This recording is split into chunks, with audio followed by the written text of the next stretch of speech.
Radio Universidad de Guadalajara en Puerto Vallarta y Ruta 383 presentan Parafarseando, un programa de farsas y relatos locales para contar, para que no te cuenten. Ya comienza Parafarseando.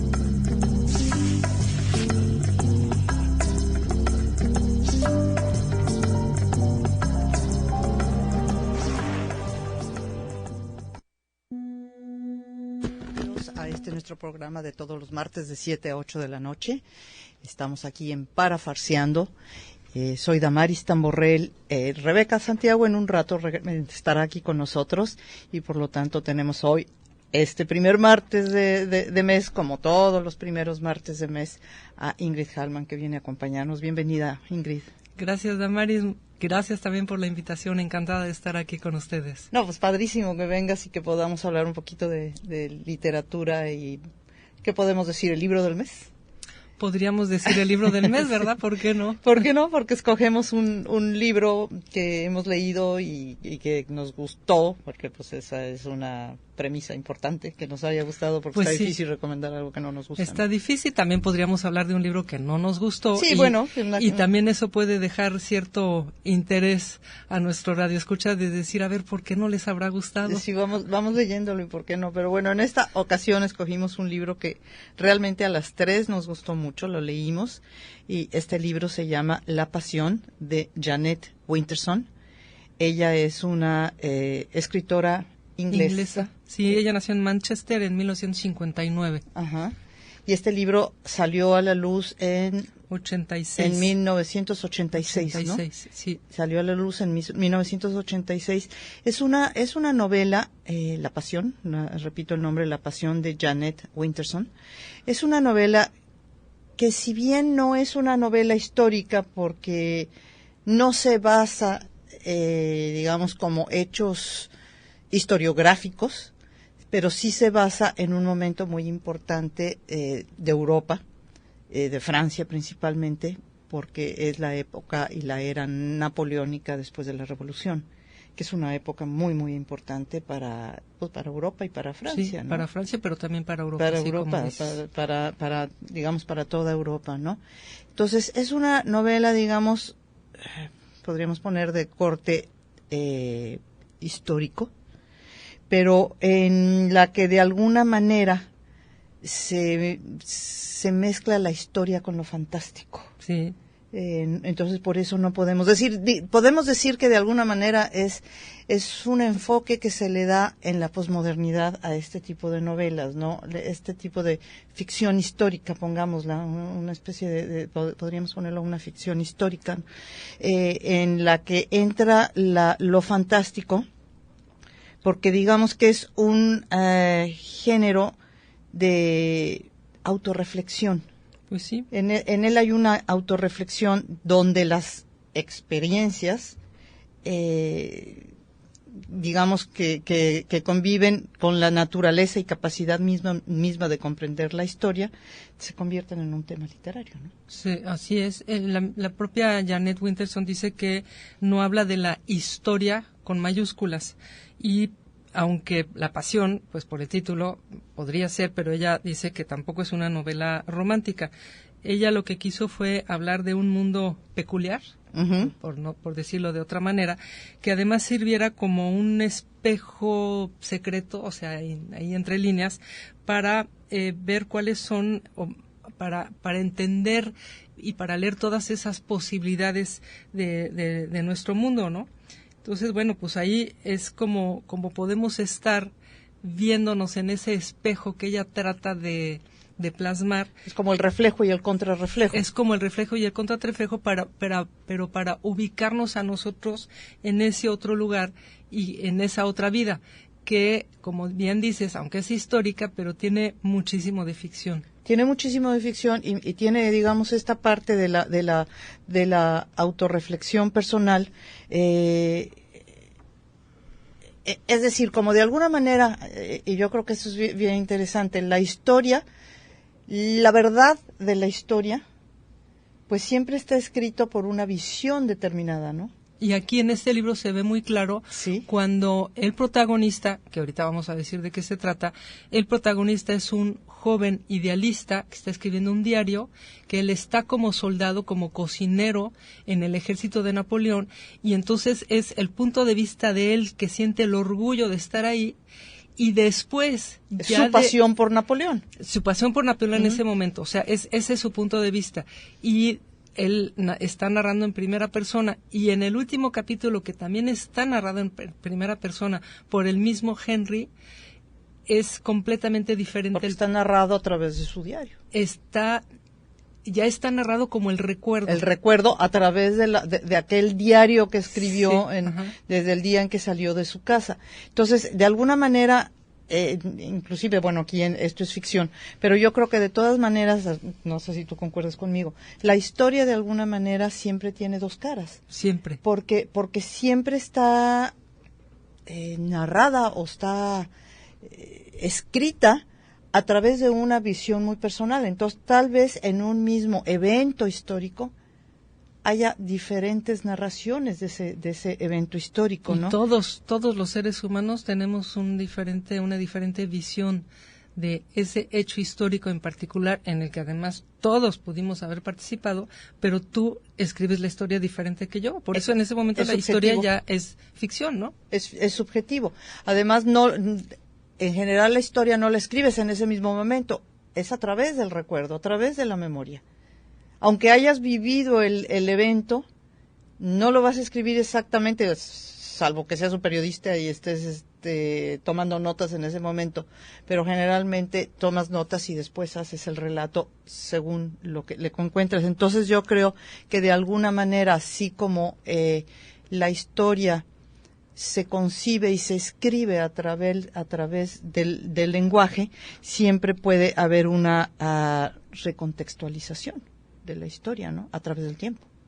O sea, generalmente hay recontextualización de la historia a través del tiempo, porque está escrito a través del lenguaje y a través de la memoria, ¿no? Entonces esto tiene mucho que ver en este libro, que es un libro muy interesante. Uh-huh. y bueno, que quiero un poquito más adelante en el siguiente fragmento, me gustaría empezar a leer un poquito de la historia para leer el primer capítulo para que pues empezamos a leer, porque aparte porque aparte, Ingrid, estarás de acuerdo conmigo en que la forma en que escribe Jeanette Winterson es una forma maravillosa, es decir... Es una forma maravillosa, pero además son 4 capítulos, 3 es narrador, es el protagonista, y en uno es ella, la mujer. Exactamente. Pero parece como si fueran 4 voces diferentes. Exacto. Eso de las voces es muy importante, porque sí sientes que hay voces diferentes, la forma en que se percibe y la forma en que se narra. ¿Por qué ha cambiado la visión de ese periodo? O sea, la primera es lo que tú decías, es Henry, de alguna manera viviendo el momento, el chavo idealista, el joven idealista que se suma a las tropas napoleónicas pensando en que van a cambiar al mundo, pensando que realmente van a conquistar y van a llegar después de un determinado número de batallas a la paz, cosa que nunca va sucediendo, ¿no? Y se va encontrando con el Napoleón que se imaginaba y con el Napoleón que le toca vivir en primera persona, ¿no? Entonces, esa es una de las voces, digamos, esa voz de la ilusión, una de las voces es la voz de la ilusión de voy a cambiar al mundo, voy a ser parte de este cambio del mundo. Y del orgullo de sentirse parte de ese ejército. Exacto. O sea, tú sientes cuando lees el orgullo de este chavo. Sí. O sea, la forma en que se va, la forma en que se siente orgulloso, toda esa ilusión que tiene desde ser tambor y tener el uniforme. Y después ya viene la otra voz, que es la misma persona. Sí, cuando se está enamorando. Esa también es preciosa. Es preciosa la parte, pero antes de eso es la desilusión. Claro. La desilusión y la pérdida de los amigos y la pérdida de la fe en lo que se está haciendo, ¿no? Uh-huh. Esa es otra voz y es otra forma de presentarnos la historia, ¿no? Entonces ahí hay una recontextualización de lo que primero leímos, empieza a haber otra recontextualización de ese momento histórico, de ese Napoleón al que fue con tanto orgullo. Y también empiezas a conocer esta otra edad que tiene ahora este muchacho, ¿no? O sea, vas sintiendo cómo va evolucionando, cómo va madurando, cómo pasa de la aventura ahora a querer enamorarse, y a enamorarse definitivamente de Villanelle, que después el otro capítulo está además narrado en primera persona por ella. Por ella. Pero bueno, no sé si deberíamos primero platicarle a nuestros radioescuchas de qué se trata esta novela. Vamos a hacerlo. Vamos a un corte y regresamos. Perfecto, muy bien. Conoce tu centro. Por seguir aquí con nosotros, estamos hablando del libro La Pasión de Jeanette Winterson, con Ingrid Hallman, que nos acompaña como todos los primeros martes del mes. Y bueno, a lo mejor sería interesante, Ingrid, si nos platicas un poquito de la biografía de Jeanette Winterson, porque es una biografía bastante interesante. En la música estamos escuchando a Camille, ya después hablaré un poquito de Camille y de su música. Sí, muy bien, sí, bonita la música. Bueno, pues Jeanette Winterson, como les comenté hace rato, nació en 1959, y como bien decías, Damaris, inglesa. Ella nació en Manchester. Ella fue adoptada por una pareja evangélica y de niña quería ser misionera. Ya a los 6 años dice que escribía sermones. Pero cuando tenía 16 años, ella le dijo a su madre adoptiva que amaba a una mujer. Y pues la mamá le dijo, pues mira, o te vas de esta casa o no vuelves. A verla. Vaya, o te vas de esta casa y no vuelves, o dejas de ver a esa chica. Porque los padres eran profundamente religiosos, Sí, la madre era profundamente evangélica y profundamente religiosa. Pues sí, entonces digo, se entiende, claro, el punto de vista de ella, pero Jeanette decidió abandonar el lugar y esa experiencia la reflejó años más tarde en su primera novela, que se llamó Fruta Prohibida, que publicó a los 24 años. Y después esa novela fue adaptada por la BBC para una miniserie con guión de la misma autora. Y bueno, tiene 13 novelas, algunas ensayos y más o menos unas 20 obras en total. Y en muchas trata este tema de la homosexualidad femenina o el lesbianismo. Exacto. Y también está presente en esta obra, en La Pasión. Siempre bastante autobiográfica ella, inclusive en algún momento se le hizo en una entrevista se le preguntó si no le daba, digamos, vergüenza exponer tanto su situación. Ella siempre dijo que no, que es que lo ve como algo muy natural. Es una realidad que ella tiene, es algo que ella vive y que no se siente avergonzada de ser quien es, ¿no? Entonces, pues eso es muy interesante de ella. Fíjate, sin embargo, Jeanette Winterson es una autora que no es tan conocida fuera de Inglaterra, o sea, sí se le conoce, sí se le han publicado sus libros, pero no es ¿quién podemos poner? A Julian Barnes o alguno de los otros autores ingleses que nos llegan. Sí, Ian McEwan, por ejemplo. Ian McEwan, que también constantemente vemos libros de ellos en nuestras librerías traducidos al español, y la obra de Jeanette Winterson, siempre quiero decir. Ella estuvo en la FIL de Guadalajara, sí, que fue en el 2017, me parece. Sí, fue una de las invitadas a la FIL.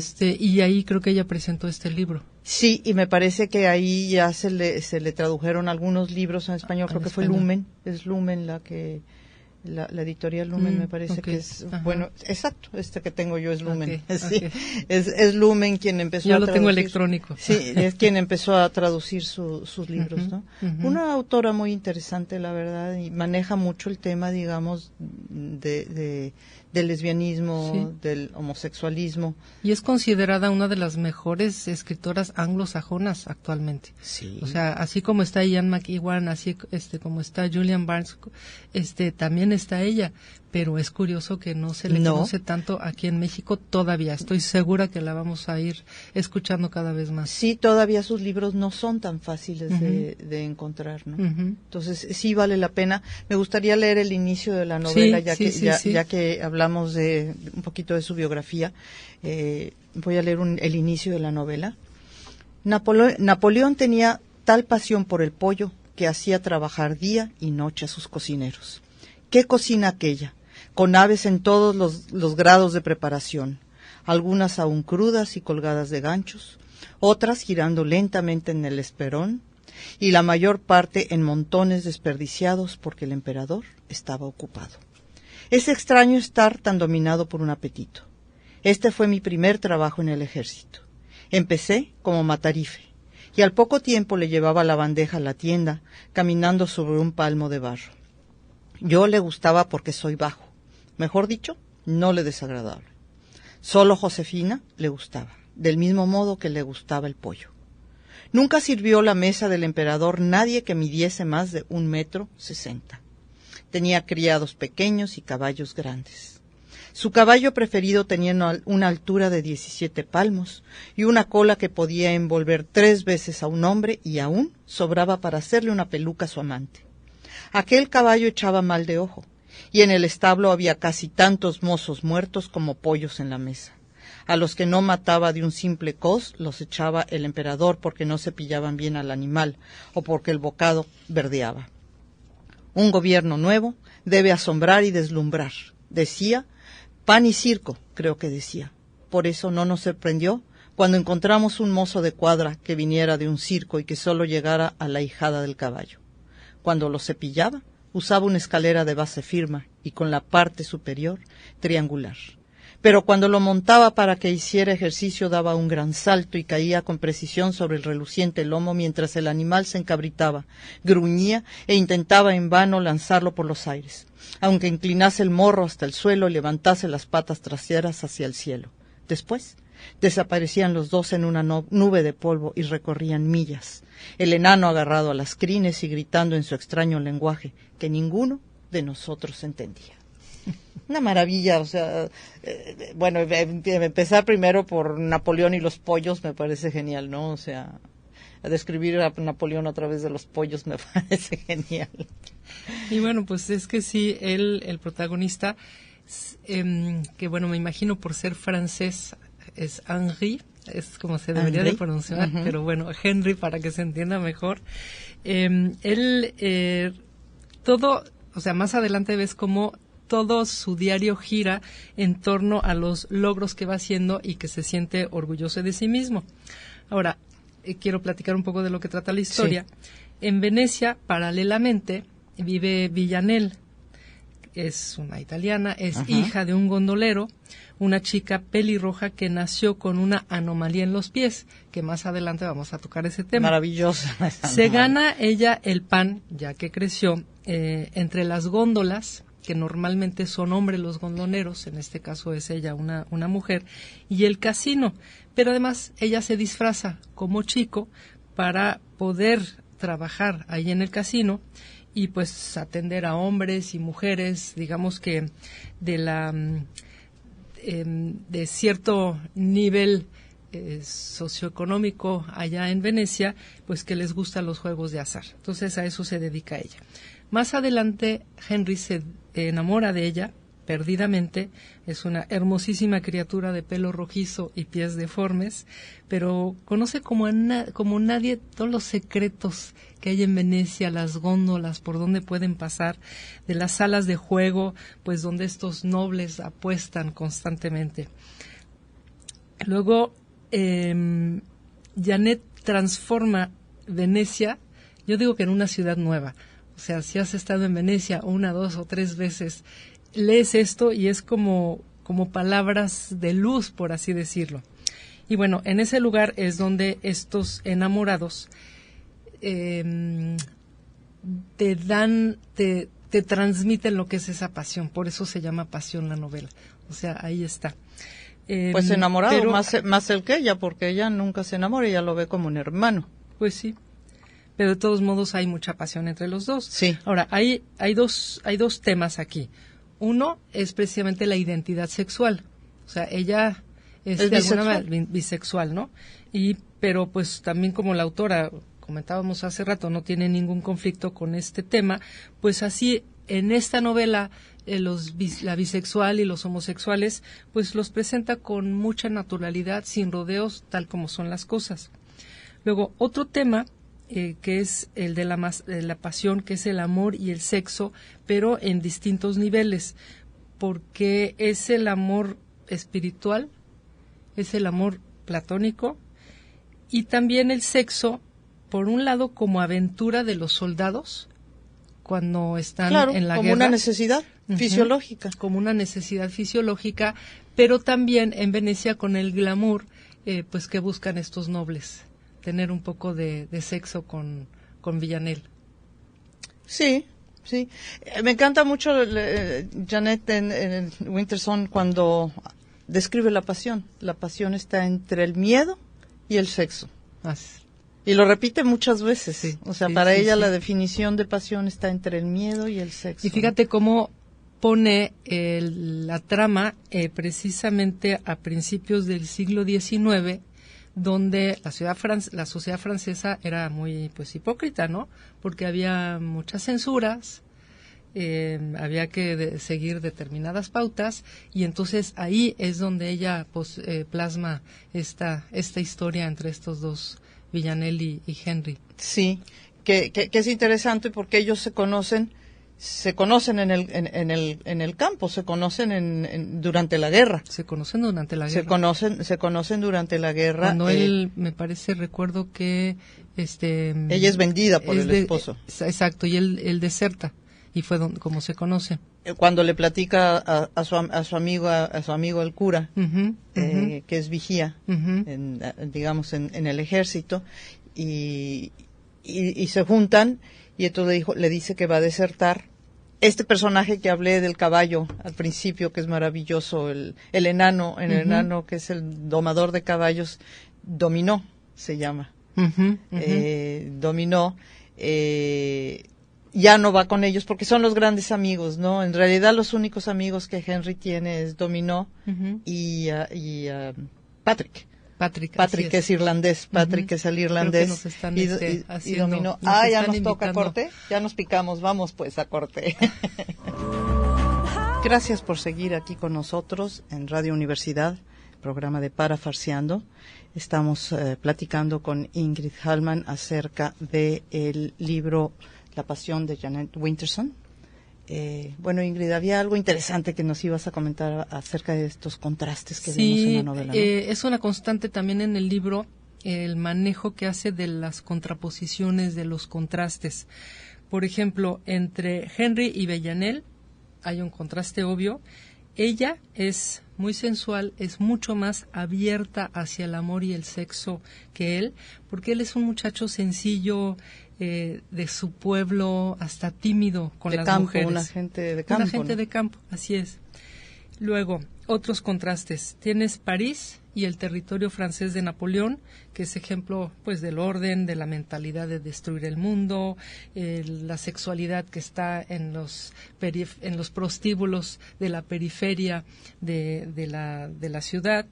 Y Venecia, pues es el lugar donde existe el azar, la libertad, las premoniciones, lo mágico y también la locura y los secretos. Y la diversión y el placer de Venecia, pues es lo que contrasta con la religión y la opresión de Francia. Y me gustaría leer 2 párrafos donde se aprecia además esos contrastes. Este es en Francia. La muerte en combate parecía gloriosa cuando no estábamos en el fragor de la batalla. Sin embargo, para los hombres sangrantes, mutilados y obligados a dirigirse hacia las líneas enemigas en medio del humo que los asfixiaba, donde los esperaban las bayonetas, la muerte en combate solo parecía lo que realmente era, muerte. Lo más curioso es que siempre volvíamos. La Grande Armée tenía más reclutas de los que podía adiestrar y contadísimos desertores, al menos hasta hace poco. Bonaparte decía que la guerra corría por nuestras venas. Entonces, bueno, pues ahí tienes la guerra, la muerte. Venecia, que además me encantan las descripciones que hace de la ciudad constantemente. Maravillosa. Y es otra vez Henry en su diario. Dice, en mayo de 1813 vi Venecia por primera vez. Llegar a Venecia por mar, como debe hacerse, es como ver una ciudad imaginaria que se alza y tiembla en el aire. La luz de las primeras horas hace que los edificios relumbren y den la sensación de no estar quietos. Más que sobre una estructura imaginable, la ciudad parece elevarse como por encanto aquí y allá con descaro. Parece haberse levantado como levadura hasta adquirir una forma peculiar. No hay preliminares ni muelles para pequeñas embarcaciones. Anclas tu barca en la laguna y enseguida, sin transición, estás en la Plaza de San Marcos. Sí.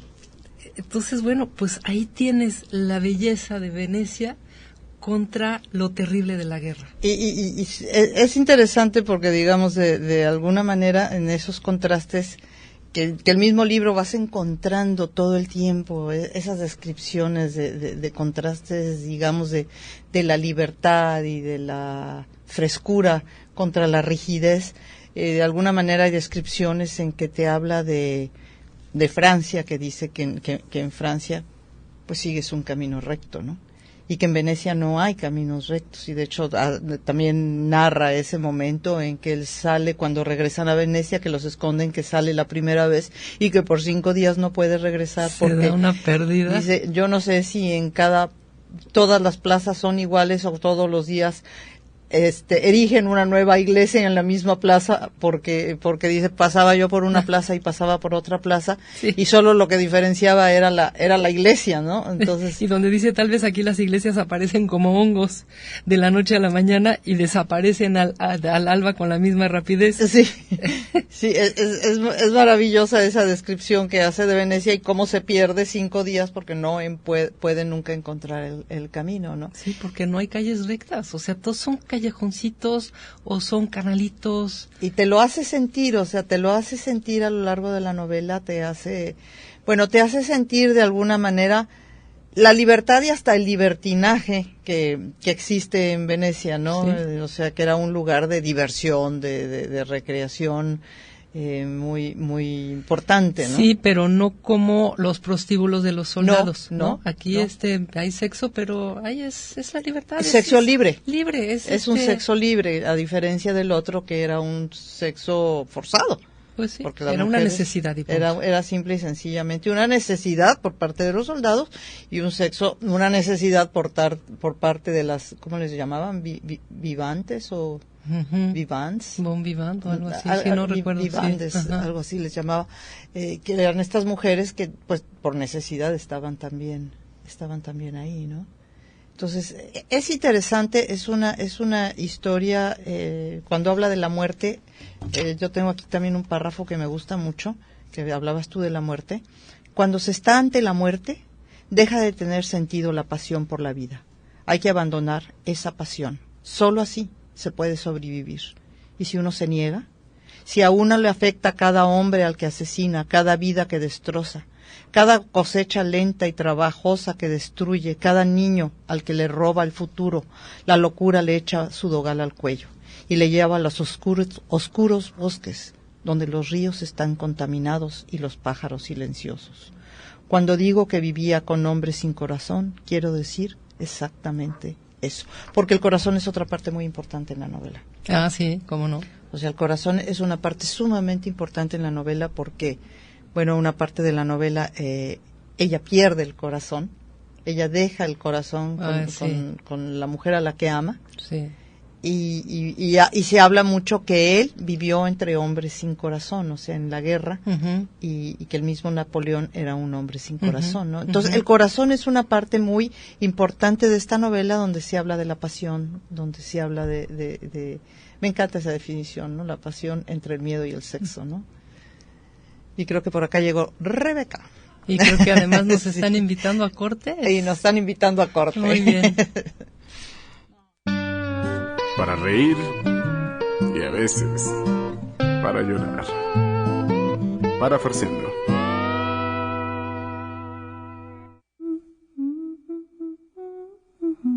Un programa de farsas y relatos locales para contar, para que no te cuenten. Regresamos.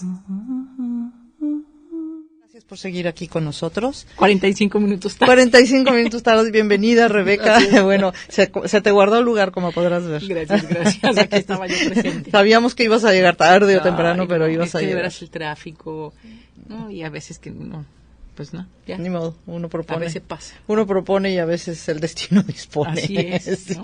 Bueno, pero con esta novela que es una maravilla. Una maravilla. Que es una novela que además en algún momento dado tú sugeriste. Sí. Fíjate que a mí me tocó conocer a la autora Janet Winterson en la FIL de Guadalajara. Sí, eso comentábamos. Sí. Y cuando ella presenta su libro, no presentó ¿Por qué ser normal cuando puede ser feliz? Ajá, sí. ¿No? Y entonces me tocó escuchar su conferencia. Inmediatamente primero la felicité, ya ves que ¿Por qué ser feliz cuando puede ser normal, no? ¿No es ¿Por qué ser feliz cuando puede ser normal? Perdón, sí lo dije al revés, ¿no? Que es un poco autobiográfico y eso, entonces ya me quedé con ella y al final pues el libro que estaba presentando ya no lo pude leer, pero me tocó La Pasión, que es el que estamos leyendo ahorita, ¿no? Y es un libro fantástico porque hablan de esa polifonía de la que estábamos hablando antes de entrar a este último corte de voces, porque lo que ella hace como escritora y como mujer en el tiempo que le ha tocado vivir es usar la literatura para construir otro discurso y otra realidad, como para aniquilar o develar lo falso del único discurso. La recontextualización. Así es, ¿no? Y para eso ella utiliza, en el caso de esta novela, las voces que normalmente son silenciadas, la voz de un soldado francés, ¿no? Un cocinero francés, que normalmente no tiene voz, y la de una mujer bisexual que se origina al margen de todo lo legal o lo real o lo normal en el mundo, ¿no? Y los dos discursos literarios son también muy importantes porque Henry habla de la historia, es un discurso histórico, con este diario que hace y sus memorias, y ella aborda como el género fantástico. La parte fantástica. Pero también él tiene un discurso diferente al inicio, cuando es joven, que al final. Claro, que es lo que de alguna manera estábamos diciendo, esa voz primera que tiene él de la ilusión, del orgullo, y la segunda voz que es la desilusión. Así es, ¿no? Porque acuérdate que viene él está platicando las guerras napoleónicas, ahí es el contexto histórico. Exacto. Esa transición de Francia, de la Revolución Francesa, igualdad, fraternidad, ¿qué era? Igualdad, fraternidad. Igualdad, libertad y fraternidad, contra una realidad imperialista que surge y después cae, donde se da cuenta de que lo que representaba Napoleón, esa figura, ¿no? Del pater, del padre, casi del Mesías que le establece el cura en su mente, con esa ilusión de pertenecer a ese nuevo mundo, pues se cae porque es un imperio, finalmente es la misma ambición. Esos valores por los que se habían luchado ya no están vigentes nuevamente. Y esa es la gran desilusión de la parte de él. ¿No? De la parte de él. No así de su madre. Que era monárquica. Sí, no, claro. Y que bueno, Napoleón supo interpretar que la única manera de ganarse a los monárquicos era haciéndose también un emperador. Claro, pero veníamos de una revolución. Claro, no venían, ¿no? Europa y Francia y todo. Es un parteaguas en la historia. Es un parteaguas, claro. Pero no se logra de alguna manera, ¿no? No, claro que no. Y por otro lado, la voz de esta mujer veneciana, con las libertades que estábamos comentando, ¿no? Bisexual, andrógina, por este simbolismo de los pies. Ay, que eso me me gusta, ¿no? ¿Por qué no lees un poquito esto que querías leer? Dice, la hora de mi nacimiento, es cuando ella narra su historia, coincidió con un eclipse de sol, es la parte fantástica que hablábamos al inicio de Amaris. Y mi madre hizo lo que pudo para retrasar el parto hasta que hubiese pasado, pero yo era entonces tan impaciente como ahora y saqué la cabeza mientras la comadrona estaba abajo calentando leche. Una hermosa cabeza con una mata de pelo rojo y un par de ojos que valían por el sol. Una niña. Fue un parto fácil y la comadrona me sostuvo cabeza abajo por los tobillos hasta que rompí a llorar. Pero cuando me echaron para que me secase, mi madre se desmayó y la comadrona se sintió obligada a abrir otra botella de vino. Tenía los dedos de los pies palmeados. En toda la historia de los barqueros no había habido una sola niña que tuviese los pies de aquel modo. Mi madre, en su desmayo, vio ramas de romero. Se reprochó su descuido. Entonces, bueno, como comentábamos, ¿no? ¿Qué significa que tenga los pies palmeados? Pues es esa, pues, el ser andrógina, o sea, esa bisexualidad. Para esto, los pies palmeados, estos pies de anfibio, de pato, digamos, que tienen membranas aquí, que era característico de los lancheros, de los balseros venecianos, únicamente hombres, es como un símbolo fálico también, pues sí. ¿no? Ella nace con con este símbolo que pertenece a los hombres y que en el caso de ella siendo mujer pues la hace una mujer andrógina. Y eso es lo fantástico, porque acuérdense que lo fantástico parte de los límites que usualmente conocemos como lo aceptado, lo real o lo normal. Entonces, esta mujer no es un hombre. Es una mujer. Es una mujer. Pero tiene una doble identidad. Es otro. Como mujer. Es como la otredad, lo extraño, lo excéntrico, lo que no cae dentro de la normalidad a la que estamos acostumbrados. Y bueno, es que Jeanette Winterson además es una autora muy del postmodernismo, ¿no? Con toda esta simbología y esta forma de escribir del postmodernismo en que lo que estaba diciendo al principio del programa, ¿no? En cómo la historia o el género de novela histórica o de esta ficción histórica, pues toma lo real, la historiografía con lo fantástico y lo une y son puntos de vista, ¿no? Es que ella dice que si la historia es una construcción del lenguaje y atravesada por el lenguaje, entonces eso se puede revisar y se puede contextualizar y se puede volver a tener como otra visión de la realidad. No hay una visión de la realidad. No, eso lo estábamos comentando. O sea, la historia está escrita, es muy subjetiva, a fin de cuentas. Cada una de nosotras tres ya ve diferente seguramente. Claro. Y la voz de ella es especialmente, bueno, a mí es la parte que más me gustó, Sí.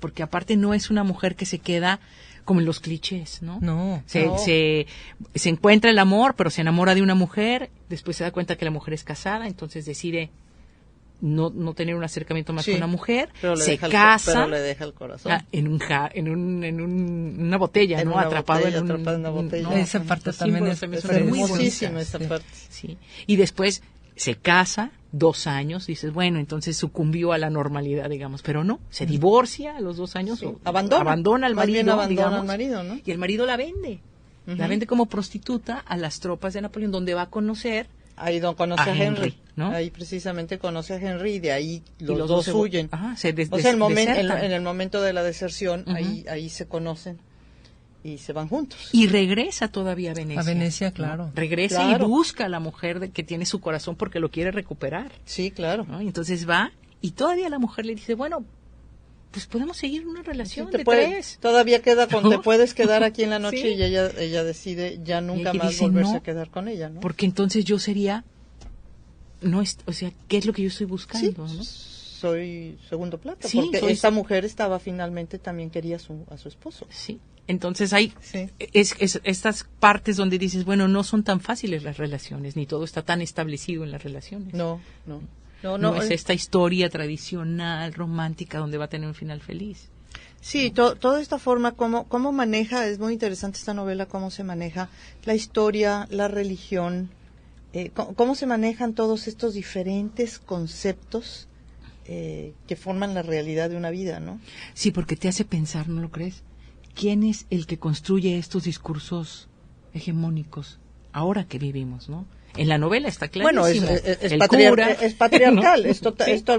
Pero además hay una escena hermosa del cura cuando le enseña las fotografías de los prostíbulos y cuando llega y dice que él se imaginaba todo rojo y todo acoginado y no hay nada más que mesas, yermas y no hay nada, nada rojo ni nada hermoso. Ni nada acolchonado, todo es duro y doloroso, ¿no? Sí. Pues sí, es ahora sí que a lo que vas rápido. Pero fíjate que él lo tiene como romantizado. Sí. Por ese pasaje que tanto tiempo, no sé si todavía sigue existiendo, ese como pasaje de iniciación que hay en la masculinidad, donde tienes que tener relaciones sexuales con alguien y te llevan al prostíbulo o a no sé o a dónde, a tener relaciones.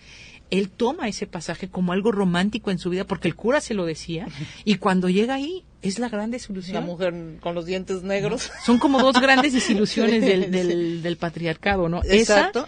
Y la idea de que el hombre tiene que ser un guerrero o estar con las armas. Y cuando llega también esa idea romántica de Napoleón y de la guerra y se da cuenta de lo que es. De lo que es, que no es más que una ansia de poder de Napoleón, ¿no? Y esa escena en que manda en esta lluvia y estos vientos a los soldados a morir. Qué bárbaro. Sí. O sea que mueren 2,000, pero pues saben que otros 2,000 llegan al día siguiente, entonces no importa, ¿no? Y el símbolo de que Napoleón nada más come pollo. Eso. Ese es el inicio que leyó. O sea, ese inicio del libro en que representa a Napoleón con el pollo de entrada es maravilloso, ¿no? Es maravilloso. Una novela muy bien escrita, pues tiene mucho de poético, porque tiene unas oraciones realmente con un lenguaje maravilloso, otras concisas, ¿no? O sea, rápidas. No da tiempo a mucho romanticismo, es rápida, son frases cortas, oraciones pero cortas. Pero bueno, sí es amena, muy. Es directa, como dices, te va llevando, como que fluye, es muy visual, además, y es sencillo de leer, eso también es algo interesante, o sea, mucha profundidad, pero sencillo, no tiene un lenguaje muy elevado acá que ¿no? O sea, y lo fantástico, no te pierdes en lo fantástico, no. O sea, está muy bien manejado porque tiene muchos elementos fantásticos definitivamente, pero no te pierdes en eso fantástico, ¿no? Sí, lo más importante también, lo más importante es que nos da la oportunidad de escuchar estos otros discursos de minorías, ¿no? Porque nosotros ahorita a lo mejor siempre estamos escuchando en los medios el mismo discurso, la misma historia, y no nos damos oportunidad de escuchar las otras voces que también cuentan una historia diferente sobre la misma realidad que no vemos. Exacto. ¿no? Y eso es lo interesante de esta autora en lo particular y de este libro, ¿no? También, que es, de verdad, si tiene manera de leerlo, de comprarlo, de bajarlo por estas plataformas que yo no sé manejar, pero ustedes manejan muy bien, sobre todo. Sí, se puede comprar este libro, además, ya para no...